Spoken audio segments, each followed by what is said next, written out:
Hello and Hello. welcome. We are Lemon Knife, John and Mia.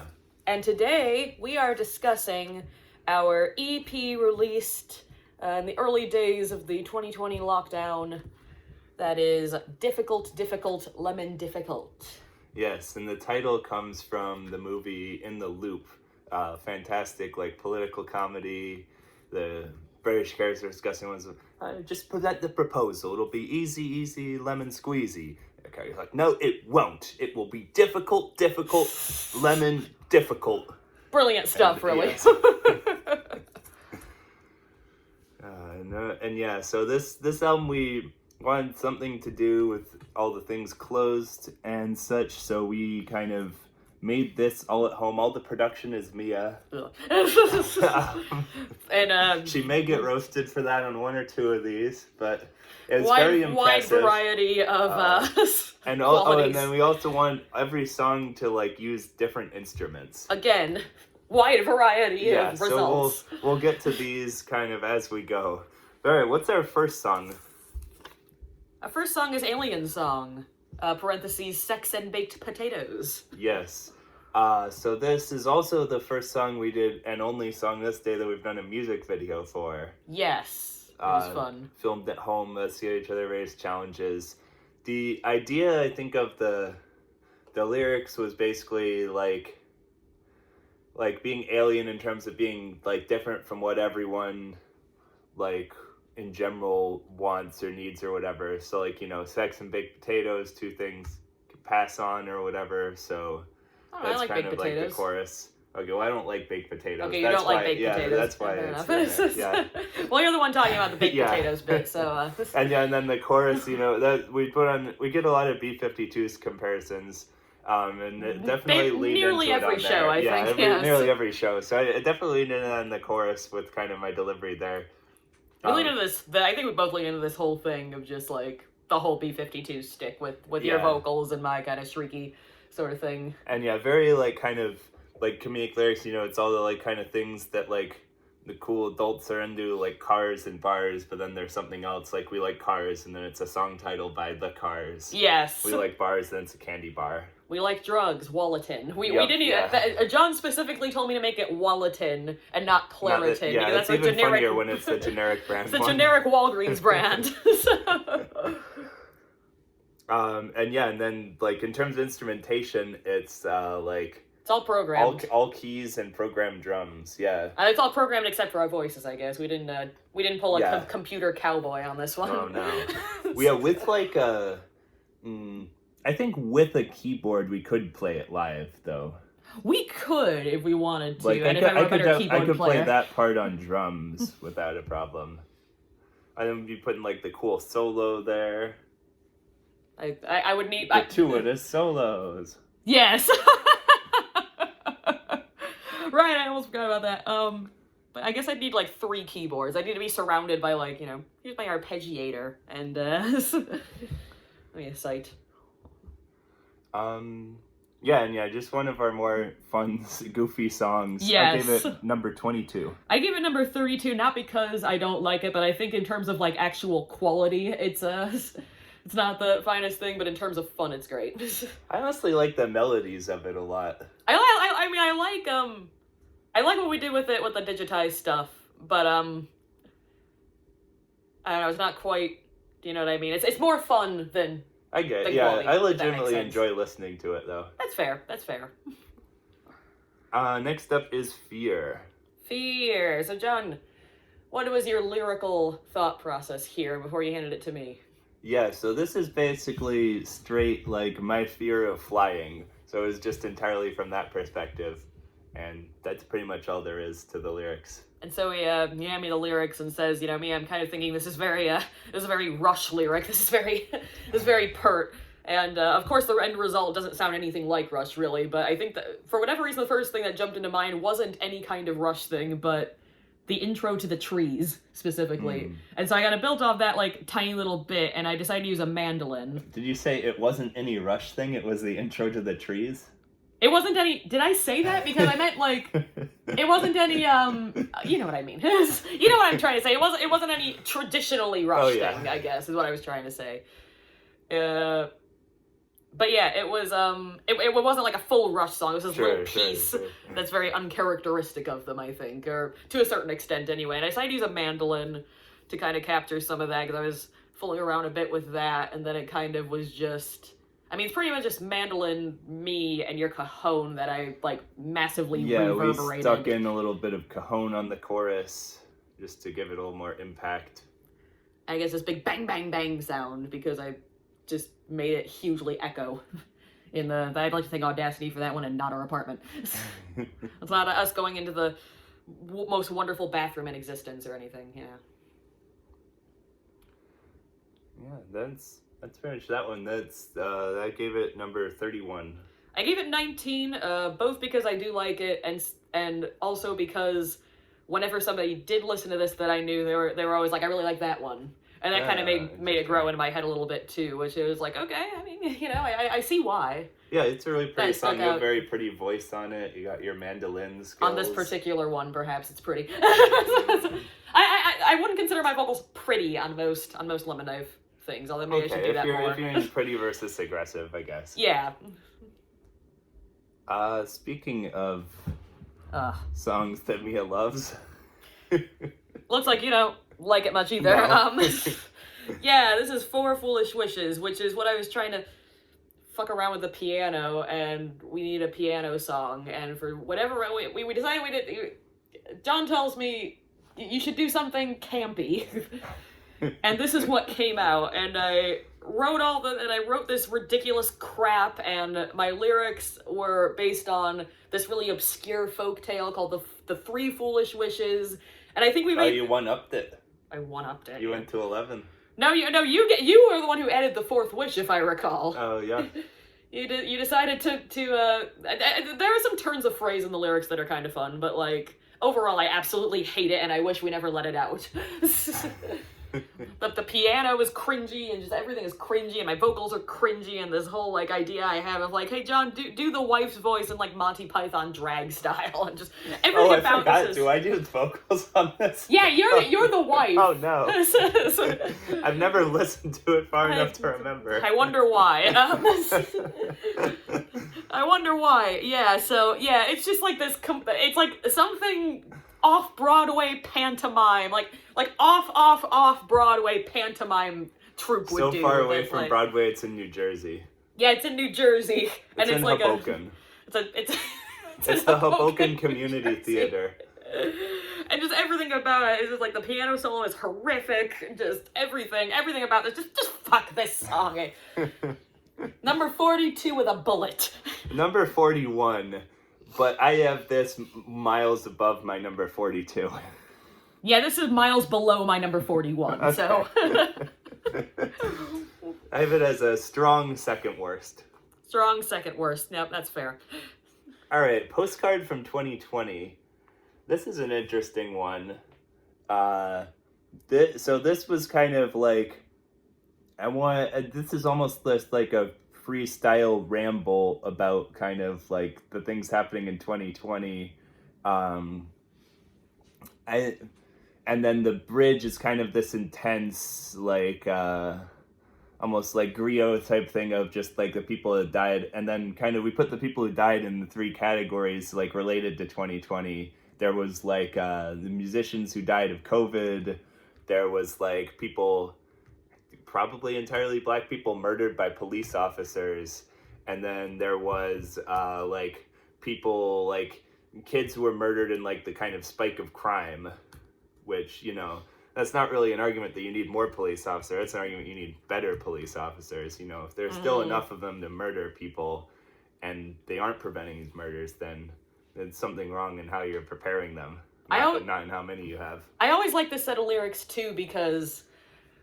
you know, not only is it what you describe of just like the, you know, very objectively, at least to the left side of it, right? Horrific things that happen in 2020, but you're also kind of looking at both sides, seeing, you know, what went wrong during 2020, just the lockdown, a little bit. Yeah. But I think, you know, you do kind of point out a little bit of the... Yeah, I like with my love of ambiguity, like the first thing that opens me kind of touching the third rail there, if I have like the Black Lives Matter, and I kind of had it as like there was the thing where like all these stores had like their, you know, like they have their, suddenly they put up their thing about like, we love Black Lives Matters, don't smash our windows. Yeah. Like and then, you know, depending on your perspective, that could reflect on kind of like the, like, you know, like, are they under like unreasonable threat, or is it like sad that they're pandering like that? Like, it's kind of like, in some ways reflects badly on the businesses and on like Black Lives Matters, like in opposite directions. Right. Like that whole statement there. I'm also thinking about like, our band could be your death. Because all of these things that we were somehow able to find solutions for, and yet not a single, you know, the tiny amount of consideration that was had for the arts, you know, at the same time. Like, at least in some places. Like, there are all these, you know, big packed Trump rallies, but you can't have like a concert or whatever. Like, it was kind of ridiculous. Even outside concerts were canceled. Like, I thought they're going too far with that. I mean, I even think, like, yeah, don't cram arenas, but, like, we couldn't think of any kind of alternative using outdoor spaces, nothing like that. It's, yeah, and like yet we can come up with park. that, yeah. And yet we can come up with all these corporate endeavors, and, you know, it just shows where the priorities lie. Yeah. But, you know, but then, of course, there's the very, very obvious sides of Trump's everything. The whole disinformation I would light on that spread. because I had done enough of him, but, you know, he's the fat man detached, you know, not doing anything about COVID, not really. Like, adding to what's worse about COVID. Yeah. Just like, the year was a mess, folks, and you probably don't need us to tell you that. Yeah, there's all the things about, like, you know, the people, like, the normal workers for the companies are cut because they've got to, like, make more profit off it. And then the only change to what the CEO is doing is that their meeting is on, like, Zoom instead. So I've got that kind of in there. Yeah, the digital divide was a big thing, but, you know, we could go on for hours about this. All the different ways 2020 was a failure. Now, some of it was dated almost immediately after, like, I, like, you know, insult, I think, specifically Arizona for the COVID, because I think when we wrote it, there was spiking there, and then, you know, a month later, it's spiking everywhere else. So that didn't age as well. But I think it's a nice, move it somewhere else. I think it's Florida. a nice snapshot of the year.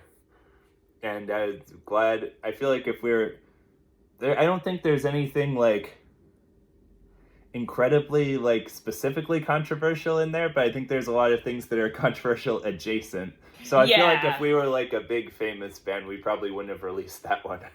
No, I understand. And even as the tiniest band possible, I think we wouldn't have stuck it on a real release, quote-unquote release of ours. I've been thinking about this a bit. Like, it's a weird time to be at all an anti-authoritarian artist. I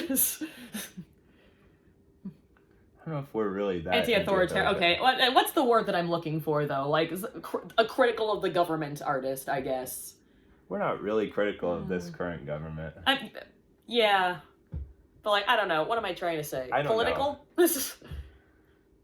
Anyway, that could have gone better. Anyway. And the chorus actually comes from an old Doonesbury strip. They're having, like, a decade in review costume party at the end of the 70s, and they give a toast, like, to a kidney stone of a decade. So we call it the kidney stone of a year. Yeah. And indeed it ended up being, this was even written, you know, this was before even all of the, like, trying to steal the election that Trump did, like, all of that crazy stuff. Definitely wasn't January 2021. Yeah, lots of things happened even afterwards that continued that theme. So he wrote this in August or something like that. we weren't anywhere near done. No. But yes, I have this at number 19. 18 for me. Yeah. And yeah, this one I think is like, it's acoustic guitar, and this is like a more normal cajon, like the cajon is being a rhythm section throughout it. Yeah, and it's kind of like this wild little break in it. I think it's well structured. Switches time signatures. I like just the high energy bridge. Yeah. All right, next up. Oh boy. Oh boy, yes. Conspiracy of Dunces.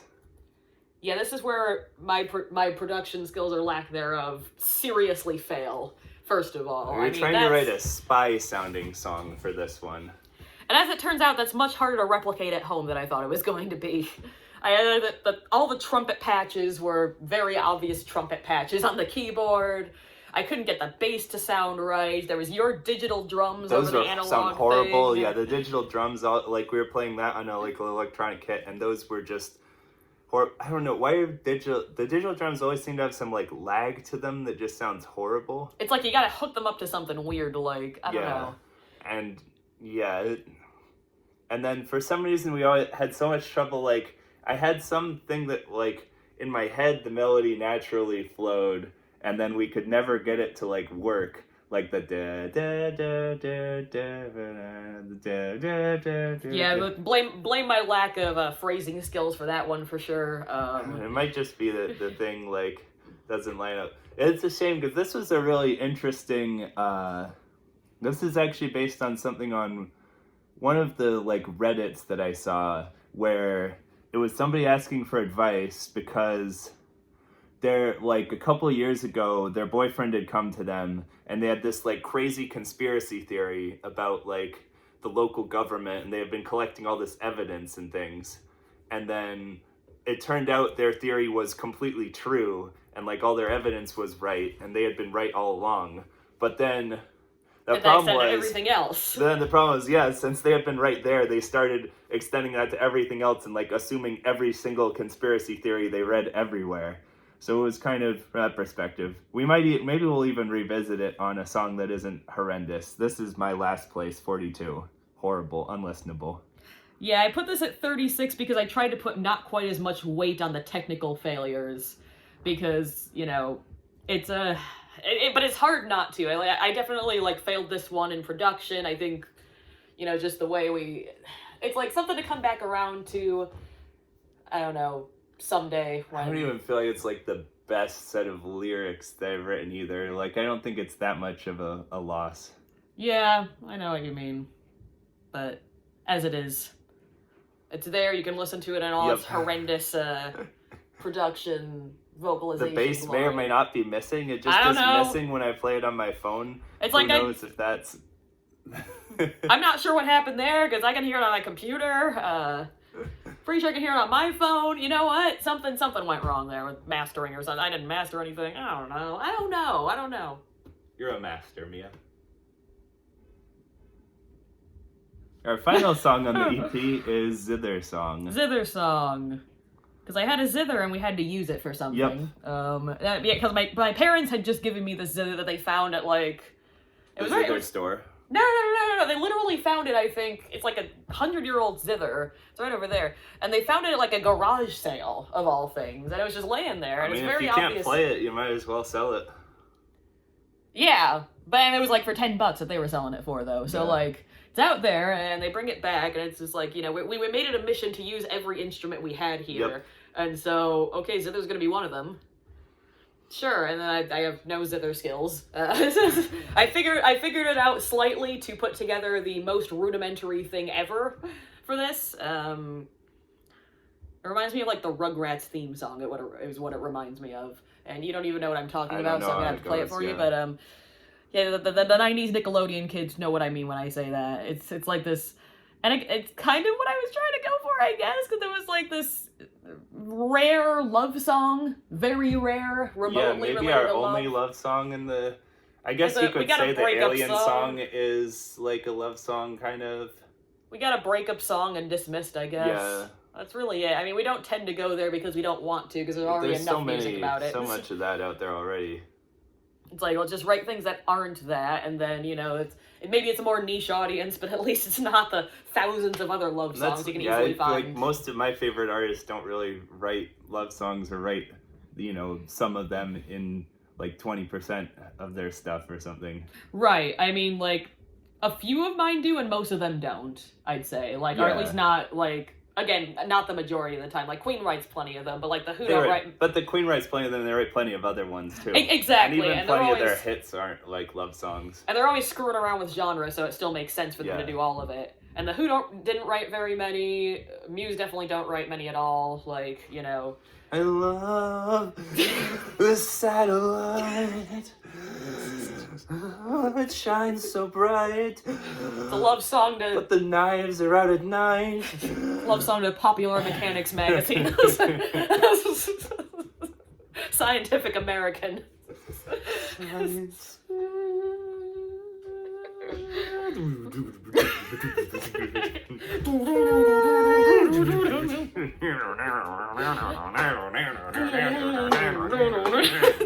It's newborn? What is that? I don't know. I don't know what's going on here. But anyways, yeah, I love song 39. It's good. It's 33. nice. It's It's pleasant. like simple, whatever. You know, it's forgettable, but it's there. You know, Simple like a nice bag of oats. like a bag of oats with a Rugrats theme song in it. It's a Rugrats themed bag of oats. And there you have it.